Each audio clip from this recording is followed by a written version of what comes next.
بەشەشی زۆر لەو چەرسیانەی لە مەیدانی ئاژەڵان کڕینی فرۆشتن بە ئاژەڵانەوە دەکەن نیگەرانی خۆیان لەوە دەردەبڕنکەوە بڕیارێک لەلایەن حکوومەت یاریمی کوردستانەوە بە دیاریکراوی لەلایەن پارێزگاری هەولێرەوە دەرچووە کەوا ئەوانەی نیازی قوربانیکردنیان هەیە نابێت ئاژەڵەکانیان لە ماڵەوە سەر ببڕن و دەبێت بیبن بۆ کوشتارگا کە لە کوشتارگەش ئەوەی کە ئەوان باسی لێوە دەکەن و ئەو خەڵکێکەوە نیازی قوربانیکردنی هەیە لۆدێکی یەکجار زۆر لەسەر ئەم کوشتارگەیە دروست دەبێت و ناتوانرێت لە ماوەی ئەم چەند ڕۆژەی جەژنی پیرۆزی ڕەمەزان قورباندا ئەم قوربانیانە ئەنجام بدرێت و ئەم ئاژەڵانە سەر ببردرێت من دەمەوێت گفتگویەک لەگەڵ هەم قەسابێک و هەمیش یەکێک لەو کەسانێکەوە نیازی قوربانیکردنی هەیە بکەم ئاخۆ بزانم نیگەرانەکانی ئەوان لە چییە و بۆ چییە نیگەرانەکانی ئەوان قوربان سڵاوتان لێبێ زۆر سپاس دەکەم پێم بڵێ نیگەرانی ئێوە لە چییە بە دیاریکراوی و سەبارەت بە قوربانیکردن تا چەند گرینگە هاوڵاتی و مسلمان قوربانی کرد بەرێ هەولێر خێر زۆر دەکات ئەو قرارێکە مەعاوزی دەرێتن دەبتە شەر 200 سەری ناگربێ هەولێر ئەر ڕۆژ یەکەم احتیمالە 1000 سەر بڕێ لە چیرە بەشەکە عالەوی ژۆژ کابرای ئەوە دەبەش ناکەتن دەبی قرارەکەی ئەوە بکە لۆ خەرێک خۆ نەخۆشی تێرانیە گۆشت هیچ ئەوە دەری نەخۆش بابێتن ئەم لە بەرسایچەی دەخۆم قەزی نەخۆشی نەخۆش لە ئەیواندا نییە بەو شێوەی ئەو خەرکەوە دەرێتن بەرە قەسابخانە جێی ئەوەندەی نییە ئەوەندەوە دەرێتن برام ڕۆژ ئەو ڕۆژ احتیمالە 1000 دەڕاستن یەکەمین ڕۆژ لە 1000 لە قەسابخانە سەر نابڕێ بە دوو ڕۆژ ئەوەندە خلاص نابیتن قەسابخانەکە گچکەیە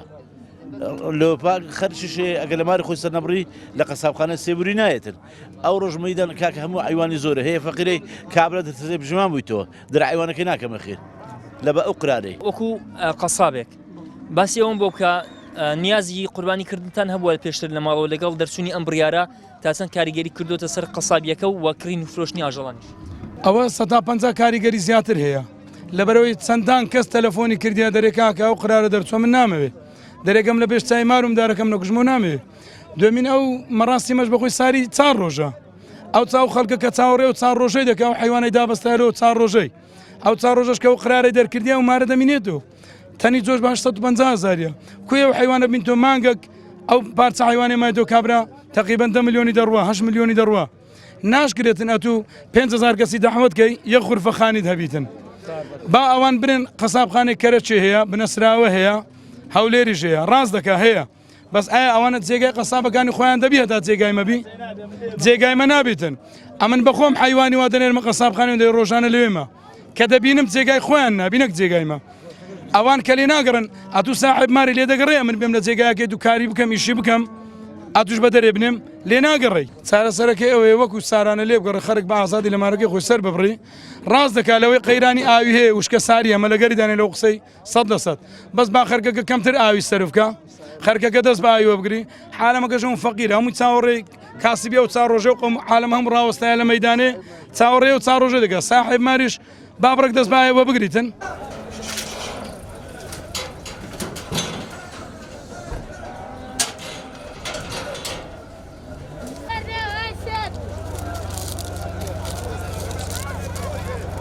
ساعات چەند هاتنەوە وڵا ساعت دووشی هاتینە نرخەکان چۆنە نرخی ئەو کاو ڕوشتانە وڵی بە 5 و نیوە و خەڵک چۆن بوو لە کڕینی حیوان وڵا دەژنی قوربان زۆرە کردی فرۆشتە زۆرە بەراورد بە ساڵانی ڕابردوو زیاترە زۆریش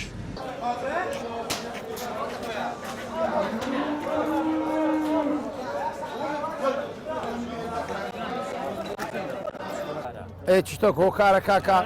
باران نەباریە دنیا بێ بارانە لەوە ڕوو هیچ نییە هەرچی هەیە بە ئالیکە ئالیکی زۆ ئەرێن کاکە زۆ بە 800 ئەرێن گەنم بە 700 کەسیژ نییە برێ کاکە ئەو سەعرانە دابەزێنن ئالم مەغدورە و غەدر لە خەرک مەکرێ ئەوە نیە هیچ ناکرێتەوە داواکاریمان ئەوەیە ئەگەر بکرێ یارمەتی مەردار یارمەتی فەلاع یارمەتی ئەو شتانە بدرێ یان سەعرێکی سوچی لە سەدانن خەرەکەی پێی ناکرێت ئەگەر پێی بکرێ بەخۆی ئیسفادێ بکە ئەگ ئەوانێ قسەی نهاییمان قسەی نهاییمان ئەوەیە قسەی نهاییمان ئەو قرارە ئەو حالەمە هەموو تووشی زەرەر ئەو قرارە هات ئەو قرارەی وا دەری دەبڕن قسەی لەسەر دەکرێت حەقیتی ئەو بڕیارە نەدەن خەرک زەرمەند بێ ئاخە قوربانی کابیشام و قوربانی دەکەم پێ بخۆشە لە مارێ بیکەم نەک لە قەسابخانە بیکەم.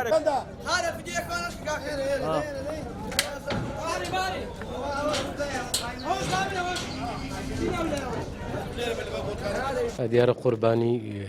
ئیشێک و کارێکی گەورەیە سنة أبيكم إبراهيم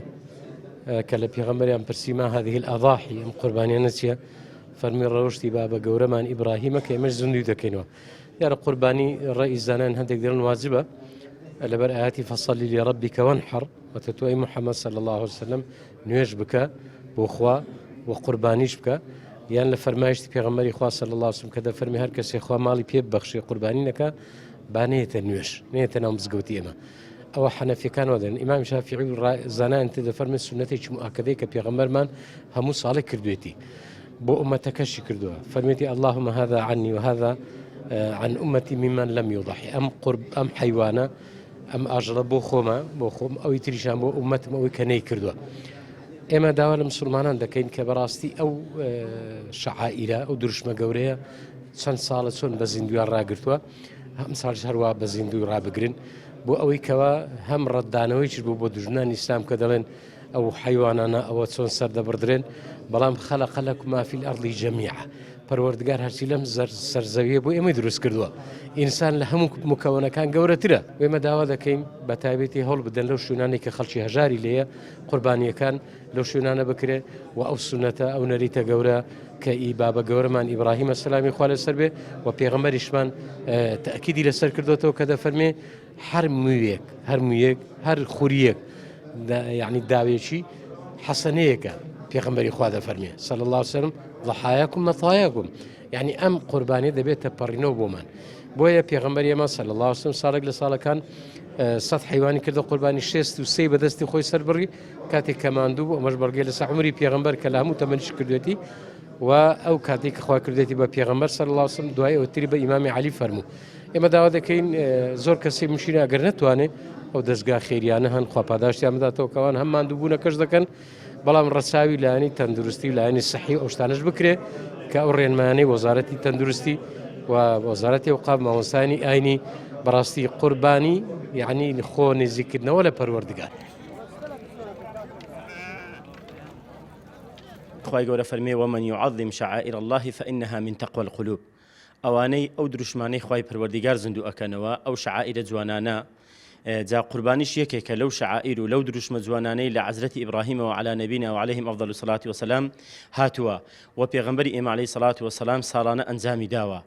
وقرباني كردن يكيك لو كار جوان باشو بنرخانيك إنسان أتواني قيامتي خوي بيم سوغركا خوي پروردگاري بي لخو رازيكا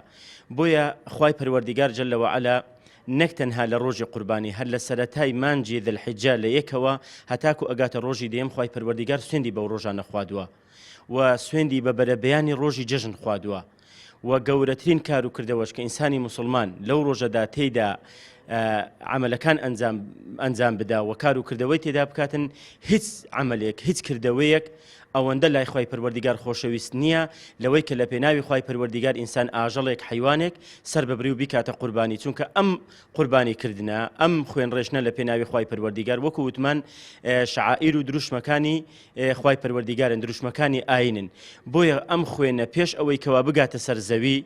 للای خوای پروردگار ور جیره ور جیراوه و پاداشتکشی تنانت پیغمبری خو علیه الصلاة والسلام فرمی او آجلی که انسان ایکات قربانی بس مکانی بموکانی با قوتسکانی لروج قیامت دین سرکار و کردو و حسناتی او کابرای کوا انزامی داواتا ترازوی تاککانی زیاد اکا إما لجر روشناي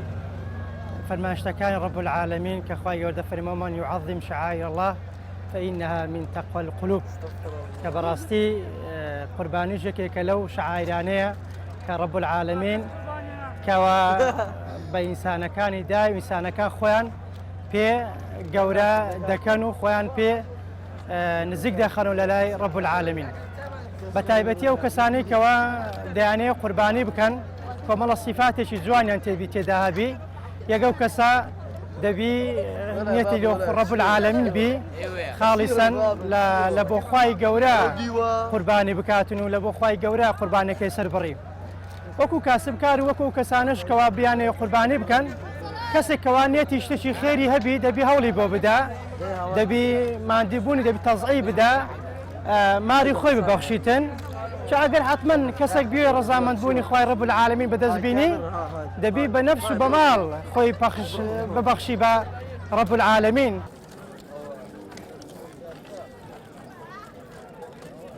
بەڕاستی ئەو قراری کەوا درایە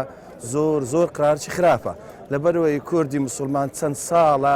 بەو نەنیرتەوە بەو سونەتی پێغەمبەر صلی الله عليه وسلم بەشدارە هەموو ساڵان ڕوو لەو مەیدانە دەکات حەز و ئارەزوەکەی ئەوەی وایە حەزیلێ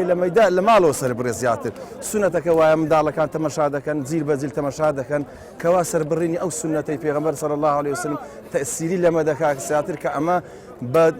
إن صلاتي ونسوكي محيا ومماتي دەرێن یا ڕەبی خوایە ئەمن بە هەموو شتێک دێمەتوو لە پێشم بە سەربڕینم بەژیانم لە بۆ چێە لە بۆ خوای گەورەیە تا ئەو منداڵانەش بزانن ئەوە سونەتەکە لە پاش ئەمە هەر بەردەوامیش دەبی ئینشاءالله سار بە سار بەرەو زیاتریش دەچی ئینشاءالله بەڵام لەوەی کە ئەوەی دەرێ لە ماڵەوە لەوە سەربڕن با بێتە قەسابخانە بزانە چی ئیزدحامە ڕوو دەدا.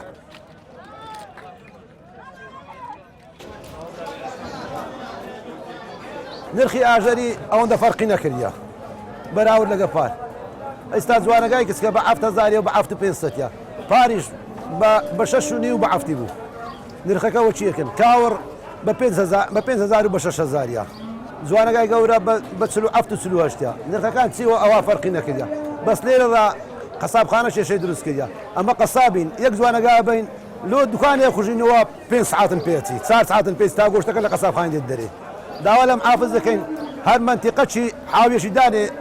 وەچی سلێمانی برێ پاشەڕەوەکان فرەدەنە ئەو ئاویەی هەر کەسەکەی لە ماری خۆی بکوشتەوە بە جوانی کابرا جوانەکە ئاچە خوشتە لە خۆمە قەرەشی لە ئەوشەی خۆی دانێت تکەچی لێدا لە سەکاشی خاوێن و باوێن دەشوات دوو سێ برادە لە خۆ داوە دەکات خۆشەکەی قوربانەکەی لەوەیە هەم لەو خێرەکەی هەم لەو میوانیەکەی بەنسبەت وراغی مێنجین و سێر ڕەنگە چیلۆی 750 هاتە سەرێ جوانەکە چیلۆی 1000 دیاری ئەوە هاتە سەرێ حیوانی بچووک تقریبا هەر بەچی خۆیتی بەسێ هەر بەسەیە بە 3.5 هەتا 4,000 مەڕ بەنسبەت حکومەت بابێ معاناتی قەسابی ناو مەیدانێ بکە بزانێ وەزعەکە کو ئەوجە بڕیار بدا سەر بەخۆ بڕیار نەدا باشە تەبعا من کابرایەکەم کاسبم ئەمنەوە 40 سارەوە ئیشمە ئەمن لە دەی ڕەمەزانێەوە بای 59 ملیۆن دینار بەس علەفم کڕە ڕەنگە بای 58 ملیۆن دیاری علەفم کڕم 200 وراغم هەبووە ئێوە زەحمەتە هەموو کەسێک پێی بەخێو ناکرێت ئەوجە پاعدان دەشمیری قسەک زەحمەتە ینی پێمان خۆشە حکومەت چاوەشی بەوەش عیدا بکشێنەوە دوای خەرچی مەیدانێ بە خۆیان ئەهریکارن پیاوێ مسلمانم پیاوێ ڕەشیدن